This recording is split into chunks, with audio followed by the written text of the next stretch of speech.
যে হিন্দুদের মধ্যে যত জাতি আছে সকল জাতির গুরু হচ্ছে ব্রাহ্মণ। ব্রাহ্মণকে মর্যাদা করে তুমি ভক্তির পথে কখনোই উন্নতি করতে পারবে না। ব্রাহ্মণকে মর্যাদা।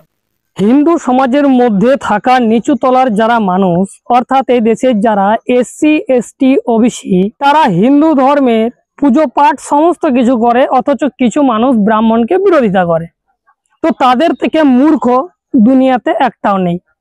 এটা আমি বলছি না, কারণ আপনি হিন্দু ধর্ম করবেন অথচ ব্রাহ্মণের বিরোধিতা করবেন আর পুজো পাঠ করবেন, এটা একসাথে চলতে পারে না। কারণ ব্রাহ্মণের বিরোধিতা মানে হিন্দু ধর্মের বিরোধিতা, হিন্দু ধর্ম চলতে পারে না। আর এই কথা আমি বলছি না, একজন কীর্তনীয় বলছে, শুনুন। আরেকবার শ্লোকটা বলে দিই, পরিষ্কার করে বলে দিই, শুনুন কি বলছে। নমো ব্রহ্মণ্য দেবায় গো ব্রাহ্মণ্য হিতায়, গো ব্রাহ্মণ্য হিতায়। কি পাওয়া গেল এখানে? দুজনকে ভালোবাসে। এক হলো গাই বাছু, আরেক হলো ব্রাহ্মণ। আমার কথা না, শাস্ত্রের কথা। আবার এই কথা বলছি বলে কেউ ভাববেন না ব্রাহ্মণের দালাল, বলবেন বললে আপনি অপরাধী হয়ে যাবেন। এখানে দালালি করার কিছু নেই, এটা বাস্তব। আপনি ব্রাহ্মণকে অমর্যাদা করে ভক্তির পথে কোনো উন্নতি করতে পারবেন না, এটা একদম খাঁটি কথা। আমার গুরুদেব পরিষ্কার যার জন্য বইতে লিপিবদ্ধ করেছে যে হিন্দুদের মধ্যে যত জাতি আছে সকল জাতির গুরু হচ্ছে ব্রাহ্মণ। ব্রাহ্মণকে মর্যাদা করে তুমি ভক্তির পথে কখনোই উন্নতি করতে পারবে না। ব্রাহ্মণকে মর্যাদা। কারণ মনে রাখবেন, আমাদের বাঙালি ঘরের ঠাকুর নিতাই গৌর দুই ভাই ব্রাহ্মণ সংসার। একজন হলেন নিমাই মিশ্র, আরেকজন হলেন জেলা বীরভূমের এক চক্রাধামের নিত্যানন্দ বন্দ্যোপাধ্যায়, বারুজ্য ব্রাহ্মণ। তাহলে কার অমর্যাদা করছেন? ব্রাহ্মণের নিন্দা করছেন তো কার নিন্দা করছেন?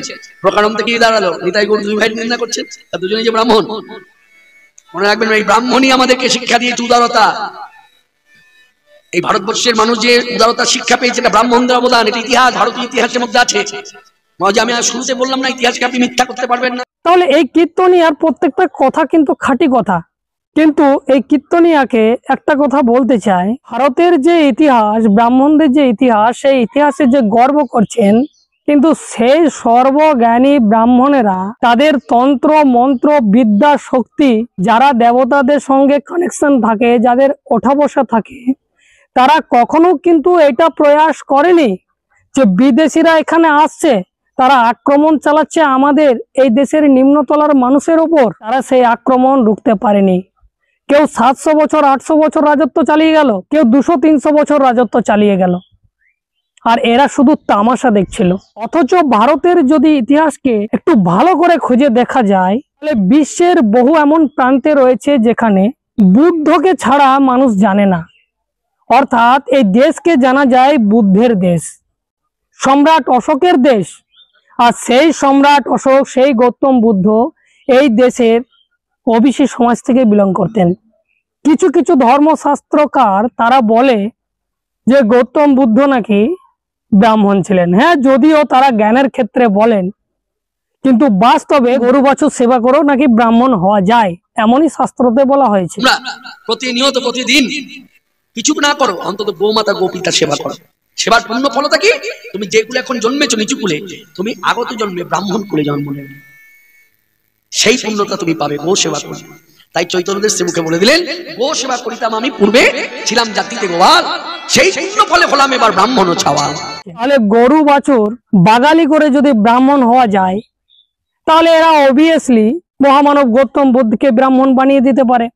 আর তারপরে তারা দাবি করতে পারে যে এ ওবিসি নয়, এ ব্রাহ্মণ, এ আমাদের সম্প্রদায়ের মানুষ ছিল, তাই তো গর্ব।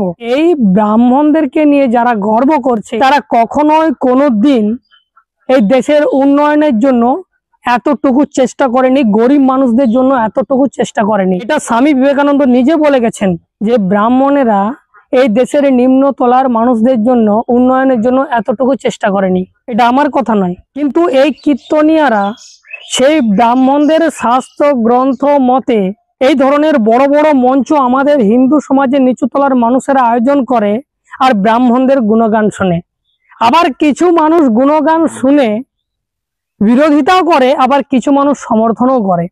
তো যারা বিরোধিতা করে, তো তাদের থেকে মূর্খ তো দুনিয়া তার একটাও নেই। কারণ এই কীর্তনিয়া পরিষ্কার জানালেন, ব্রাহ্মণদের বিরোধিতা করে কখনো হিন্দু ধর্ম হয় না।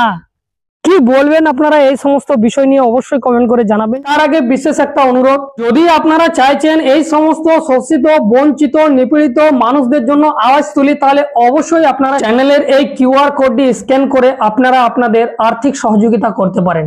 যদি প্রথমবার ফেসবুকে দেখছেন, ফলো করে নেবেন। ইউটিউবে গিয়ে সার্চ করুন দ্য লং প্রসেস, সেখানে সাবস্ক্রাইব করে রাখুন, কারণ আমি ধরনের কন্টেন্ট নিয়ে আসি। এখন এই পর্যন্তই, ধন্যবাদ।